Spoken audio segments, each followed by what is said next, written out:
Hello friends, ఎలా ఉన్నారు? నాకైతే నిన్న కుక్క పాటలేనండి. నిజం చెప్తున్నాను కదా!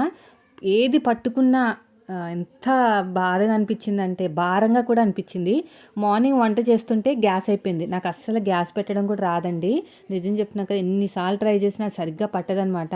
గ్యాస్ అయిపోగానే భయమేసింది. ఈయన కూడా లేరు, ఎలా పెట్టాలి ఏంటనేది. పైన వాళ్ళు కూడా లేరనమాట.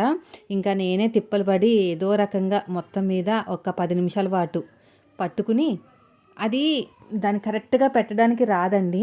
గ్యాస్ అన్నా లీక్ అయిపోతే సరిగ్గా పెట్టకపోతే, లేదంటే ఆన్ అయినా అవ్వదు. సో, మొత్తం మీద ఒక 15 నిమిషాలైతే తిప్పలు పడ్డాను. సో, వస్తుందా రావట్లేదని చూస్తే బానే వచ్చింది. మొత్తం అయితే నాకొక పనైతే తప్పింది. లేకపోతే చాలా ఇబ్బంది నాకు. అది గ్యాస్ పెట్టడానికి రాదు. సో, ఇప్పుడు టైం వచ్చేసి 8:20 అవుతుంది. పిల్లల్ని రెడీ చేపించేశాను. నేను టీవీ పెట్టి వాళ్ళని రెడీ చేస్తాననమాట. కొంచెం అల్లరి తగ్గిస్తారు. టీవీ పెడితే అల్లరి ఉండదనమాట. ఇంకా నేను పూజ కూడా చేసేసుకున్నానండి. ఇది పెళ్లి రోజు వ్లాగ్ అనమాట. నాకు పెద్దగా ఇంట్రెస్ట్ లేదండి చేసుకుందామని. అందుకు నేనేమి పెద్దగా చేసుకోలేదు కూడా. ఫోన్ స్విచ్ ఆఫ్ అయిపోతే కూడా ఛార్జింగ్ కూడా పెట్టుకోలేదు. అంత ఇంట్రెస్ట్ లేదు. ఇప్పుడొచ్చేసి నేనైతే టమాటా కొంచెం అదే పిల్లలకి చట్నీ కూడా చేశానులేండి, కొంచెం అట్టు ముక్కలుంటే. నేనైతే డ్రమ్ స్టిక్ అదే ములక్కాడ ఇంకా టమాటా వేసి వండాను. అదే సరిపోయింది 2 పూటలకి. అయితే ఎప్పటినుంచో శారీస్ ఉన్నాయి, అమ్మాయికి ఇద్దామనుకుంటున్నాను. నాకు కుదరక ఇవ్వట్లేదనమాట పీకో ఫాల్‌కి. అయితే ఈరోజు ఇచ్చేస్తే మనం ఇంకా ప్యాకింగ్‌లన్నీ చేసుకోవాలి కదా అని చెప్పేసి ఈరోజు అన్నీ కట్ చేసి ఇచ్చాననమాట. ఇంకా నేను ఒక్కదాన్నే చేసుకోవాలండి అన్నీ కూడాని. చెప్పాను కదా మావయ్య గారికి బ్రెయిన్‌లో క్లాట్ వచ్చింది కదా! స్టంట్ ఎయ్యాలంట. మన హార్ట్‌కి బ్లాక్ అయిపోతే నరాలు అది మనకి బ్లాక్స్ అయిపోతే ఎలాగైతే స్టంట్ ఏస్తారో హార్ట్‌కి బ్రెయిన్ కూడా ఏస్తారంట. ఇంకా ఆయన రావడం అనేది కష్టము ఇప్పుడప్పుడే. ఇంకా నాకు మామూలుగా ఉండవు తిప్పలు. ఇల్లు షిఫ్ట్ అవ్వాలి కదా! మెయిన్ ఇది. ఇల్లు షిఫ్ట్ అవ్వకుండా ఉంటే నేను ఎన్ని రోజులైనా పిల్లల్ని చూసుకుని, ఇంట్లో పనులు చేసుకుని, నా పని నేను చేసుకోగలుగుతాను. కానీ ఇల్లు మారడం ఒకటి ఉంది కదా! నేను ఎన్ని సార్లు చెప్పానో మా వారికి, ఇక్కడొద్దు మనం వెళ్ళిపోదాము. రెంట్లు పెంచుకుంటూ వెళ్ళిపోతున్నారు. ఈ ఇంటికి అంత ఉండదు. వెళ్ళిపోదాం అన్నంతసేపు అస్సలు నోరు మెదపలేదు. ఎన్ని సార్లు చెప్పాను నేను. నా వల్ల అవ్వట్లేదు ఇంత చిన్న ఇంట్లో. ఒక్క ఒక్క సంచి తీస్తే 10 సంచులు పడిపోతాయండి.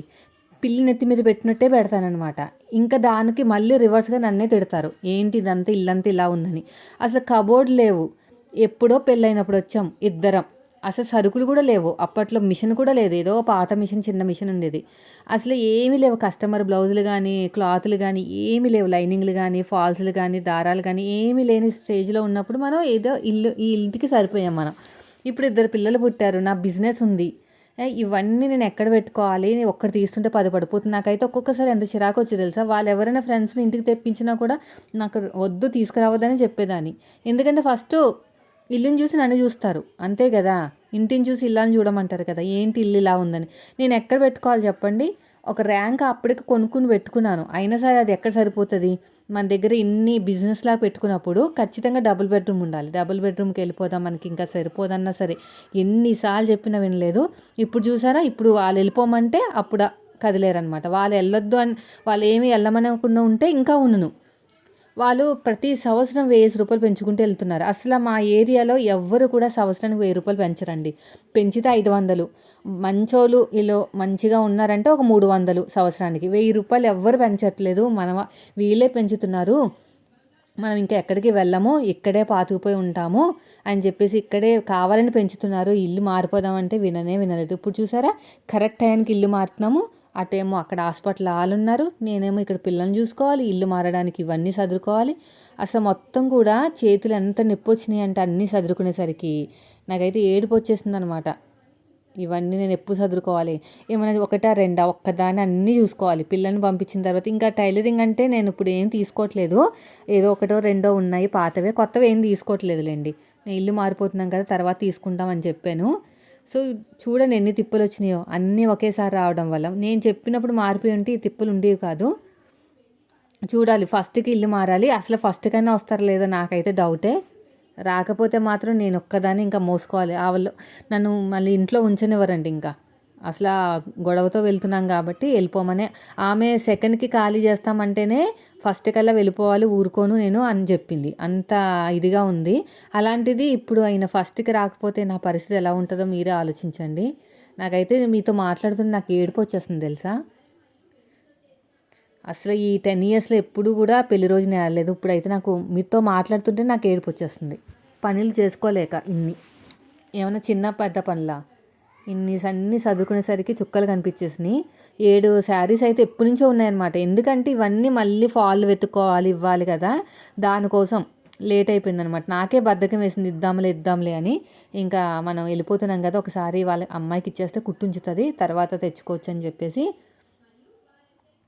ఇంక అన్నీ సెట్ చేసుకుంటున్నామాట. కరెక్ట్‌గా మ్యాచ్ అయ్యి దొరికితేనే బావుంటదండి. లేదంటే కొంచెం అటు ఇటుగా అయినా కూడా మనకి సెట్ అవ్వదనమాట.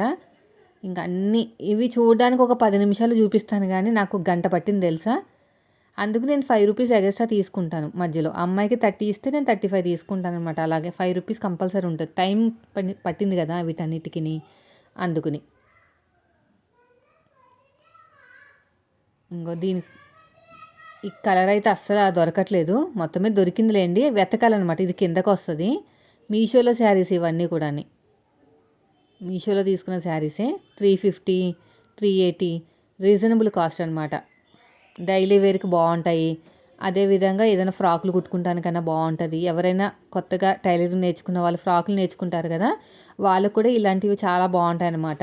అంటే మంచి క్వాలిటీ మీద ట్రై చేసామనుకోండి, అది పాడైపోతే శారీ కూడా పాడైపోతది కదా! అందుకని కొంచెం ఇలాగా అలాంటప్పుడు ఇలాంటి వాటి మీద ట్రై చేసామనుకోండి, బావుంటే బావుంటాయి. లేదంటే అటు ఇటు అయిందంటే కొంచెం మరీ కాస్ట్లీ కాదు కాబట్టి బాధపడాల్సిన పనుండదు. నేనైతే నేర్చుకునేటప్పుడు మాత్రం ఎట్లా ఉన్నా కూడా ఏదో రకంగా సెట్ చేసేసుకుని కుట్టేసుకునేదాన్ని. సో, ఇది కూడా అయిపోయింది. ఇవన్నీ కూడా రెడ్ కలర్ అయితే ఎప్పుడూ ఉంటదిలేండి. రెడ్ కలర్ ప్రాబ్లమ్ ఏం లేదు. మెయిన్ వచ్చేసి బ్లూ కలర్స్ అవి ఉండవన్నమాట. ఇవన్నీ సదిరేయాలి ఇప్పుడు. సదిరేసుకొని అక్కడ పెట్టేసి రావాలి కొత్త ఇంట్లో. దగ్గరగా తీసుకుంటాం వల్ల అంటే పక్క గల్లీ కాబట్టి ఈజీగా క్యారీ చేయడానికి ఈజీ ఏముందిలేండి. 10 సార్లు తిరిగాను నేను అటు ఇటు బండి మీద. ఇవన్నీ మూటలు కట్టి ఉంచమంటున్నారు. మూటలు కట్టినా కూడా మన దగ్గర అనేసి సంచులు కూడా లేవండి. నా టైలరింగ్‌కి సంబంధించినవన్నీ కూడా పెట్టేస్తున్నానండి. మిగతావంతా కూడా మూటలుంటాయి. ఓన్లీ టైలరింగ్‌కి సంబంధించినవి మాత్రమే ఫాల్‌లని, లైనింగ్‌లని, దారాలని అవన్నీ మీరు చూసారు కదా! దారాలన్నీ కూడా ఎలా పెట్టేసొచ్చానో. అన్నీ పెట్టేసుకొని అక్కడికెళ్ళిన తర్వాత ఏంటనేది పక్కకు సదురుకుంటాను.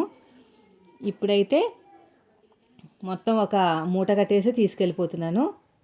చెత్త ఏమైనా ఉంటే ఇక్కడ పాడేస్తున్నానండి.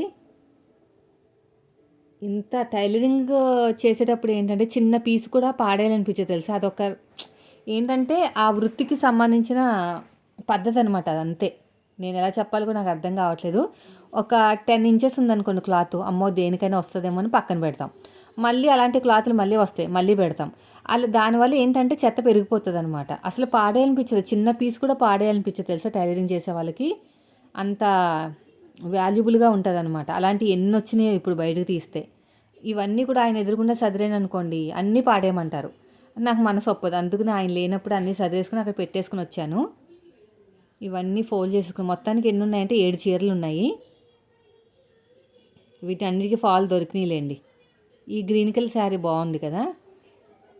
ఈ 2 శారీస్‌కి మాత్రము 'కృష్ణ ముకుంద మురారి' సీరియల్‌లో అది వేసుకున్న బ్లౌజ్ ఉంటది కదా! కృష్ణ వేసుకున్న హీరోయిన్. ఆ బ్లౌజు మోడల్ పెట్టమన్నారు. అందుకని కొంచెం క్లాత్ కట్ చేసి పక్కన పెట్టాను. పేపర్ కటింగ్ చేసి మనం స్టిచ్ చేయాలన్నమాట. చాలా డేస్ బ్యాక్ మన వీడియోస్‌లో ఉన్నాయి. మళ్ళీ వచ్చింది మోడల్ కుట్టమని. అయిపోయిందండి ఇది. ఇవంతా పెట్టేసుకుని ఒక బ్యాగ్‌లో పెట్టేసి ఆ అమ్మాయికి ఇచ్చేసి వస్తాను. ఒక 3 డేస్‌లో కావాలని చెప్తాను. ఫస్ట్ వెళ్ళాక ఇస్తదిలేండి ఎలాగో. మళ్ళీ నేను వస్తాను కదా! ఇటువైపే కదా! మళ్ళీ అక్కడ ఎవరినో వెతుక్కోవాలి. లేదంటే ఈ అమ్మాయికి ఇస్తాననుకుంటున్నాను. ఎందుకంటే అక్కడ మళ్ళీ నేను కుట్టే వాటికి మళ్ళీ వేరే వాళ్ళు ఎందుకు. మొత్తానికి ఎన్ని ఉన్నాయంటే 7 ఉన్నాయి. 7 పెట్టేసుకుని పక్కన పెట్టేస్తాను. ఇవన్నీ ఆ బ్లౌజులన్నీ ఇంకో కవర్లో వేసి ఇంకో దుక్కున పెట్టాలి. ఇదండి ఇప్పుడు ఇదంతా ఖాళీ చేయాలి. ఇప్పుడు నేను ఖాళీ చేసి అంటే ర్యాంక్ మొత్తం ఖాళీ చేసేసి ఇంకో బ్యాగ్లో పెట్టాను. ఇప్పుడు అక్కడికి తీసుకెళ్ళి ఈ 2 బ్యాగులు పెట్టేసి మళ్ళీ రావాలి. ఆ బ్యాగులు కావాలి కదా! సో ఇవంతా ఖాళీ చేశాను ఖాళీ చేసి మళ్ళీ బయట పెట్టాను. ఒక 5, 6 సార్లు తిరిగానండి నేనైతేని. యాక్చువల్‌గా ఇది ఒక్కటే బయట పెట్టొచ్చాను. ఇంగోండి ఇదొచ్చేసి మగ్గం వర్క్. ఏదో పెద్ద నేర్చుకునే దానిలాగా లాక్‌డౌన్ టైంలో కొనేసాననమాట. నేర్చుకున్నాను. ఒక చైన్ కుట్టు ఒకటే నేర్చుకున్నాను. ఇంక అంతకు మించి ఎక్కువ నేర్చుకోలేదు. అంటే అప్పటికే మనకి ఇంకా టైలరింగ్ మీదకి ఇంట్రెస్ట్ పెరిగిపోయిందనమాట. అప్పుడు టైలరింగ్ రానప్పుడు ఇది నేర్చుకున్నాను. మనమన్నా కుట్టుకోవచ్చు. బోలేసి రేట్లు పెట్టాల్సొస్తుంది కదా బయట అని. ఒక చైన్ వర్క్ కుట్టుకోగానే మళ్ళీ టైలరింగ్ నేర్చుకోవాలి అనిపిచ్చింది. అప్పుడు మళ్ళీ టైలరింగ్ మీదకి వెళ్ళాననమాట. టైలరింగ్ అది చాలా ఫాస్ట్‌గా వచ్చేసిందండి. ఇదే రాలేదు నాకు.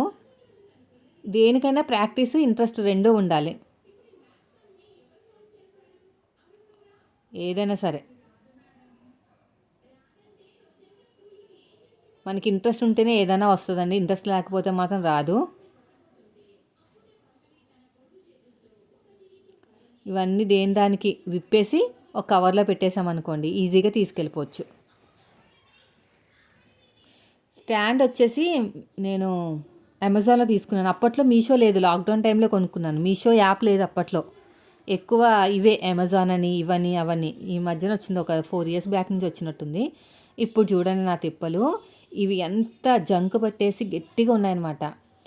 మనకి కటింగ్ ప్లేయరా దేనితోనో అది రెంచ్ ఉంటది కదా! రెంచ్‌తో తీయాలి. తీసేసి ఒక కవర్‌లో ఏస్తున్నాను.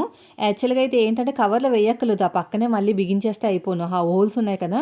ఆ హోల్స్‌లో బిగించేస్తే అయిపోను గానీ నేనే పొరపాటు చేశాననిపిచ్చింది. మళ్ళీ తీసి ఒక కవర్‌లో ఏసాను. ఈ కవర్ ఎక్కడైనా పోయిందనుకోండి, అసలు ఇంకా మొత్తం వేస్ట్ అనమాట. ఇంకా మనకి స్క్రూలు బిగించడానికి కూడా ఛాన్స్ ఉండదు.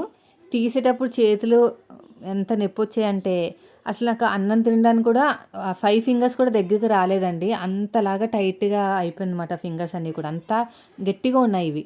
బాగా జంక్ పట్టేసి ఈయనేంటంటే ఊగిపోతుందని చెప్పేసి అటు ఇటు ఊగిపోతుంది. ఇదని చెప్పేసి పిల్లల మీద పడతదని గట్టిగా టైట్‌గా ఆయన బలవంతా ఉపయోగించి స్క్రూలయితే పెట్టారు. దీనివల్ల ఏంటంటే నాకు రాలేదనమాట. ఇంగిక్కడ చూడండి దెబ్బలు కూడా తగిలేసినియి నాకు. చేతికి అన్నీ దెబ్బలే. అది మొత్తం కూడా ఐరన్ కదా! అందుకుని. ఇది తీయడానికి నాకు అరగంట కన్నా ఎక్కువ పట్టింది తెలుసా మీకు? బిగించడానికి ఎంత టైం పడతదో తీయటానికి కూడా అంతే టైం పట్టిందండి. నాకు దగ్గర దగ్గర 40 నిమిషాలు పట్టిందనమాట ఇదే. ఇదన్నీ చేసేసరికే నాకు చుక్కలు కనిపించేసినియి. ఒకటి, ఒకటి, ఒకటి తీసుకుంటూ అటు 2, ఇటు 2, 4 అటు 4 మొత్తానికి 8 స్క్రూలు ఇప్పాలి. 8 సార్లు గట్టిగా అంటే వచ్చిందనమాట. అలాగే ఎన్నున్నాయి? మొత్తం పైన 2, 3, 5 ఉన్నాయి. అవి 5 తీసేసరికి 2 చేతులకున్న వేలన్నీ నొప్పి అనమాట. మధ్యాహ్నం అన్నం తింటుంటే అస్సలు 5 వేలు దగ్గరికే రాలేదు. అంత నొప్పొచ్చింది. నాకు అనిపించింది ఏంట్రా బాబు ఇన్ని పాట్లు నాకని. ఆయన వచ్చేసరికి ఏమో ఒకటో తారీఖు దిగుతారో ఏమో మరి. అసలు వస్తారో రారో కూడా తెలీదు. ఒక లారీ అయితే మాట్లాడారు. 500 అడ్వాన్స్ కూడా ఇచ్చారు. మరి ఈయన లేనప్పుడు ఆయన మాత్రం వచ్చి నేను ఒక్కదాన్ని ఏం చేసుకుంటా చెప్పండి. మా తమ్ముడు వస్తాడంతే. ఇవన్నీ నేను సదిరి పెట్టాలి కదా ఇప్పుడు. అది మెయిను. ఇల్లు మారడం అంటే అబ్బో! ఇప్పుడే తెలుస్తుందండి నాకైతేని. ఇదివరకైతే మేము ఇదే ఫస్ట్ టైం ఇల్లు రావడం ఇంటికి. కాబట్టి ఏం తెలీదు కదా! ఇప్పుడు మారుతున్నాం కాబట్టి సర్దుకుంటాలి. ఇది ఇక్కడ సర్దుకుంటాము ఒక ఎత్తయితే, అక్కడ దింపేసి వెళ్ళిపోతారు చూసారా? అక్కడ సర్దుకుంటాం అనేది ఇంకొక ఎత్తు. అక్కడ నీట్‌గా సర్దుకోవాలి. ఇక్కడ మొత్తం ఒక దాంట్లో బ్యాగ్‌లో సదిరేసి తీసుకెళ్ళిపోతాం. అక్కడ మొత్తం అన్నీ విప్పుకుని మళ్ళీ బిగించుకోవాలి కదా! ఇది అమ్మ వాళ్ళకి తీసుకెళ్ళిపోమని చెప్పాను. ఇంకా అక్కడైతే ఫుల్ కబోర్డ్‌లున్నాయి. ఏం అవసరం లేదు. తీసుకెళ్ళిపోండి అని చెప్పాననమాట. ఇదిగోండి కింద. ఆ కిందయితే అస్సలు రాలేదండి కిందయితే మాత్రం. అలా జరిగిపోతా ఉందనమాట. నేను ఎన్ని తిప్పలు పడ్డానో నాకే తెలుస్తుంది. చాలా టైట్‌గా ఉన్నాయి. బలవంతంగా మనం బలమంతా ఉపయోగించి తీస్తే గాని రాలేదు. ఇక్కడ కూడా అంతే ఇలాగా. ఇలాంటివన్నీ కూడా హ్యాండ్ బ్యాగ్‌లో వేసుకోవాలండి. ఇలాంటి స్క్రూ డ్రైవర్లు అంటే స్క్రూస్ అవన్నీ కూడా చాలా ఉంటాయి కదా మనకి. మళ్ళీ ఇవి లేకపోతే వేస్ట్ అయిపోతది ఈ వస్తువంతా అనుకుంటే మాత్రం మనం హ్యాండ్ బ్యాగ్‌లో ఏసుకుంటే ఇంకా మంచిది. ఎక్కడంటే అక్కడ పెట్టామనుకోండి కనిపించవు. ఇవి కూడా ఓపెన్ చేస్తున్నాను.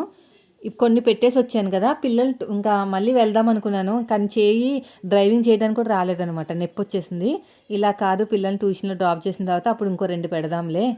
ఇప్పుడైతే మనం మొత్తం ఒకేసారి అయితే ఇబ్బందయిపోతది అని చెప్పేసి కొన్ని పెట్టేసొచ్చి ఇంకో కొన్ని పెట్టలేదనమాట. 2 సార్లు తిరగాలండి. ఇంకొక 2 సార్లు తిరిగామంటే అయిపోతుంది. ఇది చూడండి, ఇక్కడైతే అస్సలు రాలేదండి. అస్సలు అంటే అస్సలు రాలే. తిప్పలు పడ్డాను మొత్తం మీద. ఇదిగోండి కిందది ఎంత గట్టిగా ఉందంటే చాలా అంటే చాలా గట్టిగా ఉంది. నేను వీడియో ఫాస్ట్గా పెట్టాను కాబట్టి మీకు ఏం తెలియట్లేదు. స్లోగా పెట్టుంటే తెలిసేది నా తిప్పలు. ఇటొక్కటి అటొక్కటి ఉందన్నమాట స్క్రూ. ఇదిగోండి ఇది రాలేదు. ఎన్ని తిప్పలు పడ్డానో. అసలు నేను బిగిస్తున్నానా లూజ్ చేస్తున్నానని డౌట్ వచ్చింది నాకైతేని. అంత గట్టిగా ఉందన్నమాట. ఇంకో చూడండి ఎంత గట్టిగా ఉందో. కళ్ళకు కూడా తగిలేసింది చెయ్యి. సో ఫైనల్గా అయితే ఏదో వచ్చిందిలేండి మొత్తం మీద. ఇక్కడ ఎక్కువ ఇబ్బంది పెట్టిందనమాట. ఇది కూడా తీసేసి బిగించేసి ఇంక ఇవన్నీ సదిరేసి ఇల్లు తుడిచేయాలి. లేదంటే ఆ దుమ్మంతా మళ్ళీ మనకే అంటుకుంటుంది. ఇంకోటి ఉంది, ఇది కూడా అంతే. ఎంత గట్టిగా ఒంటరి పోరాటం అనమాట. నాదంతా ఒంటరి పోరాటం అయిపోయింది నా పరిస్థితి. నాకు ఇవన్నీ చూసుకుంటే నాకు ఏడుపు వచ్చేస్తుంది. ఇప్పుడు ఇవన్నీ కూడా కొంచెం దులిపేసుకొని ఒక తాడు పెట్టేసి చుట్టేసామనుకోండి, అదే గట్టిగా కట్టేసామనుకోండి, ఏ ప్రాబ్లం ఉండదు. ఇంకా పిల్లలు వెళ్ళిన తర్వాత ఇంకా ఉందండి నా పరిస్థితి బాబోయ్. మిగతావన్నీ కూడా మూట కట్టి తీసుకెళ్ళిపోవాలి. వాళ్ళు అడుగుతున్నారు ఏరి మీ వారు ఏరి అని. నన్ను చూసి జాలి పడుతున్నారు పాపం, ఒక్కదానివే చేసుకుంటున్నామని. ఇంకా అయిపోయిందండి. ఇలా మొత్తం కూడా కట్టేసాను. ఇవన్నీ ఇప్పుడు సదిరేసి తీసుకెళ్ళిపోతాను అక్కడికి. ఇప్పుడు తీసుకెళ్ళను, పిల్లల్ని డ్రాప్ చేసిన తర్వాత.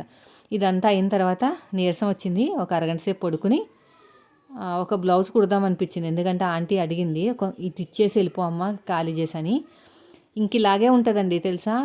మనకి బ్లౌజులు ఒప్పుకున్నామంటే తర్వాతన్నా కుట్టొచ్చు అనుకుంటామా, అదే బ్లౌజ్ కావాలంటారు. ఏదైతే ఆపేసామో అదే బ్లౌజ్ కావాలంటారు. ఆల్రెడీ నేను తడిపి ఆరబెట్టేసుకున్నానండి ఇప్పుడు ఐరన్ చేసేసుకుని బ్లౌజ్ అయితే కట్ చేసి కుడదాం అనుకుంటున్నాను. చూడాలి, చేతులు నొప్పులుగా ఉన్నాయి, కుట్టగలుగుతాను లేదా అనే డౌటు. ఇప్పుడు కుట్టకపోతే ఇంకెప్పుడు కుట్టలేనండి. అసలు ఈరోజు ప్లాన్ ఏంటో తెలుసా మాది. మార్నింగ్ 6కి లేచి స్నానాలు చేసేసి పట్టు శారీ కొనుక్కున్నాను కదా, వర్క్ కూడా వేయించుకున్నాను కదా చక్కగా. ఒక 4 వీడియోలో చెప్పుంటాం మీకు, పెళ్లి రోజుకి అని. ఆ పెళ్లి రోజుకి అసలు ఆ చీర కూడా కట్టుకోకుండా అయిపోయింది. నాకు ఇంట్రెస్ట్ లేదు, ఏమీ కట్టుకోవద్దు ఏమొద్దు అని ఎవరు ఏమనలేదు, ఏం స్పెషల్ చేసుకోవద్దు అని ఏమనలేదు. నాకు ఇంట్రెస్ట్ లేదు ఆయన అక్కడ ఉండేసరికి. అయితే ప్లాన్ ఏంటంటే అలా పొద్దున్నే రెడీ అయిపోయి యాదగిరిగుట్ట, ఎందుకంటే మేము ఫస్ట్ యానివర్సరీకి యాదగిరిగుట్ట వెళ్ళామండి. 10th యానివర్సరీకి కూడా వెళ్దామని అనుకున్నాము. అంతా అటు ఇటు అయిపోయిందనమాట. ఈయన ఏమంటున్నానంటే వచ్చిన తర్వాత వెళ్దాము అనుకున్నాం కదా అని. ఏం వద్దులే ఇంకా అనుకుంటే అసలే అవ్వట్లేదు అని ఏం వద్దని చెప్పాను. తర్వాత ఈ మూటను కూడా తీసుకెళ్ళిపోదాం అనుకున్నానండి.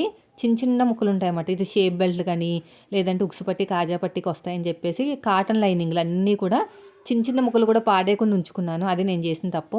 చెప్తున్నాను కదా, ఆ టైంలో ఏమనిపిస్తుంది అంటే దేనికో దానికి వస్తుంది అనిపిస్తుంది. తీరా చూసిన తర్వాత ఇదంతా చెత్త కింద అనిపిస్తుంది. ఇంత చెత్తలో కూడా ఇంకా నేను ఏరుతున్నాను చూడండి. ఇంకా ఏరుతున్నాను నేను కొంచెం మంచి కావాలని చెప్పేసి. ఇంక ఇవన్నీ ఇటు సైడ్ అన్నీ కూడా కొంచెం మంచి పెట్టేస్తున్నాను. అవి కూడా నాకు అనిపించట్లేదు అనమాట. మళ్ళీ కొంచెం పెద్దగా ఉన్నాయి పీసులు. ఏదన్నా మనకి మోడల్ అట్కని వచ్చినాయి అనుకోండి, అంటే హ్యాంగింగ్స్ మోడల్వి, అయితే మన వాళ్ళు ఏం చేస్తారంటే ఎన్ని వీడియోస్ చూసినా కూడా అక్క నువ్వు ఒకసారి చెప్పక్క, నీ మెథడ్లో చెప్పక్క, నీ వాయిస్తో చెప్తే మాకు అర్థమవుతుంది అక్క అని ఆ వీడియోస్ మనకి ఫార్వర్డ్ చేస్తారనమాట. అలాంటప్పుడు నాకు ఏమనిపిస్తుంది చెప్పాలనిపిస్తుంది, కానీ క్లాత్లు ఉండవు కదా అలాంటప్పుడు. అందుకు నేను ఇవన్నీ దాచిపెట్టాను మీకోసం ఎప్పటి నుంచో. మన వాళ్ళకి ఏదన్నా వీడియో చేయడానికి యూజ్ అవుతాయి. మనకి క్లాతులు కొనాలంటే చాలా ఇబ్బంది కదండి. ఎంతైనా కూడా ఒక 100 రూపాయలైనా అవుతాయి క్లాతులకి. ఇవన్నీ కూడా చిన్న ముక్కలు, మిగిలిన ముక్కలు అనమాట. పాడేయడం ఎందుకు, ఒక వీడియో అయినా పెట్టుకోవచ్చు మన వాళ్ళు చూపించడానికి అని చెప్పేసి ఇన్నాళ్ళు ఇలాగా పెట్టుకున్నాను. కానీ ఇప్పుడు కూడా పెట్టలేదనుకోండి, అంటే ఇప్పుడు కూడా నేను చదవలేదంటే మాత్రం ఈ చెత్త అంతా అక్కడికే తీసుకెళ్లాల్సి వస్తుంది. అందుకనే కొంచెం పట్టు ఉన్నవి చూసుకుని పక్కన పెట్టేసి కొంచెం పెద్ద ఉన్నవి తీసి, నాకైతే ప్రతిదీ కూడా ఎంతో భద్రంగా అనిపిస్తుందండి నిజం చెప్పాలంటే. ఇప్పుడు కూడా అంటే అసలు ఏది పాడేయాలనిపించట్లేదు, కానీ పాడైపోతే ఇంకా ఎక్కువ అయిపోతుంది చెత్త. ఈయన లేనప్పుడు ఇవన్నీ చేసుకోవాలి, ఉన్నప్పుడు చేస్తే మాత్రం మొత్తం పాడేయమంటారు. ఇంకా వద్దులేండి, ఇదంతా కూడా చిన్న ముక్కలు ఉన్నాయి. కానీ ఏంటో కొంచెం ఇంకా ఇల్లు పెద్దగా అయితే ఇవి కూడా దాచుకోవచ్చు కానీ వేస్ట్లేండి, ఇంకా పాడేయటం మంచిది. ఈ పక్కనన్నీ పెద్దవి, ఇవన్నీ కూడా ఒక బ్యాగ్లో వేస్తాను. ఇంక ఇదంతా అయ్యేసరికి 3 అయిందండి. ఇంకా పిల్లల్ని తీసుకొచ్చేసి ఇంకో సతాయిస్తున్నారనమాట. ఫ్రూట్స్ పెట్టాను, వాటర్ మిలన్ కావాలంట. తెస్తానులేరా నాయన సాయంత్రం, నన్ను వాగించకండి సతాయించకండి అని చెప్పాను. ఇంకా డ్రాప్ చేసి వచ్చానండి ట్యూషన్లో. ఇంకా ఇవి పెట్టేసి వస్తాను. ఈ 3 సంచులు పెట్టేసామంటే ఇంకా టైలరింగ్ సంబంధించినవి మ్యాక్సిమం అయిపోయినట్టే. ఇంకా మిషను అవే ఉన్నాయి. ఇది ఒకసారి వెళ్ళాలి, ఇంకోసారి అవి పట్టుకుని వెళ్ళాలి. ఈ బొమ్మ ఉంది. సో ఇదండి ఈరోజు వ్లాగ్. నచ్చితే లైక్ చేయండి. Thank you for watching.